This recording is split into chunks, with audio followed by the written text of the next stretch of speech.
नमस्कार दोस्तों, स्वागत करते हैं सुमति माइन यूट्यूब चैनल में। आज हम आपके लिए लेकर आए हैं खाटू श्याम की कथा। तो चलिए आइए शुरू करते हैं। खाटू श्याम मंदिर सीकर राजस्थान में स्थित है। खाटू श्याम का इतिहास बहुत प्राचीन है। आज से लगभग 1000 वर्ष पूर्व में इस मंदिर का निर्माण हुआ था। सीकर जिला मुख्यालय से 43 किलोमीटर दूर खाटू नामक गांव में बाबा खाटू श्याम का प्राचीन मंदिर है। इस मंदिर में भगवान श्री कृष्ण और बर्बरी की पूजा होती है। खाटू श्याम में बर्बरी का सर है, जिसे बर्बरीक ने भगवान श्री कृष्ण के कहने पर दान कर दिया था। कलयुग में खाटू श्याम को श्री कृष्ण का अवतार माना जाता है। खाटू श्याम को हारे का सहारा कहा जाता है, क्योंकि जिसकी मनोकामना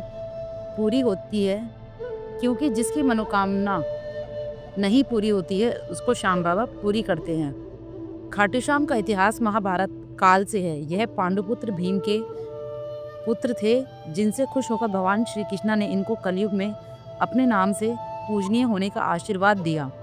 खाटू श्याम जी का नाम बचपन में बर्बरी था।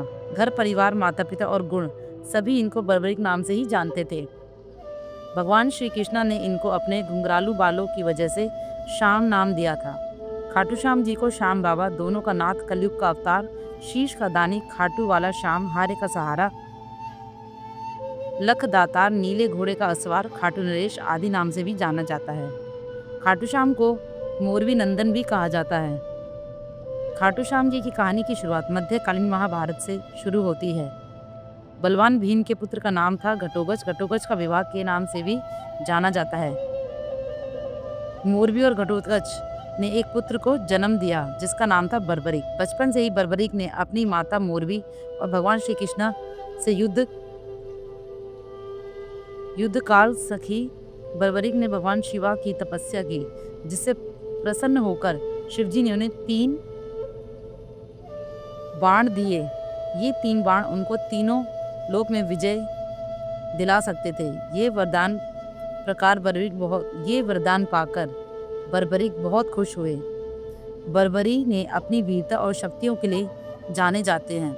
महाभारत काल में जब कौरव और पांडवों के बीच युद्ध शुरू होने वाला था, तब बर्बरीक अपनी माता के पास गए और युद्ध देखने की स्वीकृति मांगी। इस पर उनकी माता ने उनसे पूछा कि तुम किसकी तरफ से युद्ध लड़ोगे।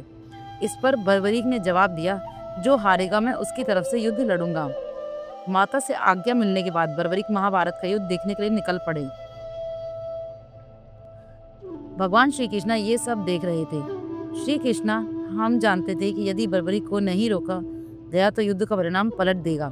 रास्ते में जाते हुए बर्बरीक को श्री कृष्ण ब्राह्मण का रूप धारण करके रुक गए और पूछा, बालक तुम अकेले 3 बाण लेकर कहाँ जा रहे हो। तब बर्बरीक ने जवाब दिया कि मैं महाभारत का युद्ध देखने जा रहा हूँ और इस युद्ध में जो हारेगा मैं उसका साथ दूंगा। उपवास पूर्वक श्री कृष्ण ने कहा, सिर्फ 3 बाण के सारे युद्ध लड़ने जा रहे हो, इससे तो 3 सैनिक भी नहीं मरेंगे। यह सुनकर बर्बरीक बोल पड़े, ब्राह्मण, यह कोई साधारण बाण नहीं है। यह बाण मेरे आराध्य महाप्रभु शिवजी ने मुझे दिए हैं। 3 बाण तो क्या, सिर्फ एक बाण एक पल में युद्ध को खत्म कर देगा। हालांकि यह बात श्री कृष्ण पहले से ही जानते थे। बर्बरीक को रोकने के लिए श्री कृष्ण ने उनकी परीक्षा ली थी।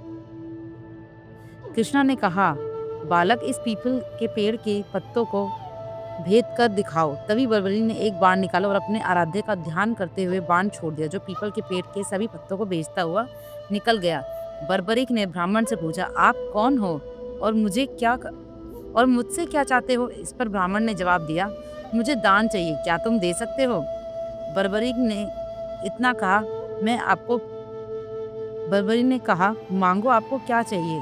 तब ब्राह्मण ने उनका शीश दान में मांग लिया। ये सुनते ही बर्बरीक समझ गया कि यह कोई साधारण आदमी नहीं है। उसने ब्राह्मण को अपने वास्तविक रूप में आने को कहा। तब भगवान श्री कृष्ण अपने असली रूप में बर्बरीक को दर्शन दिए और अपने गुरु को सामने बर्बरीक धन्य हो गया। तब बर्बरीक ने रात भर भजन किया और दूसरे दिन फागुन शुक्ल द्वादशी को स्नान करके अपने हाथों से बर्बरीक ने बिना देरी किए अपना शीश काट कर भगवान के चरणों में रख दिया।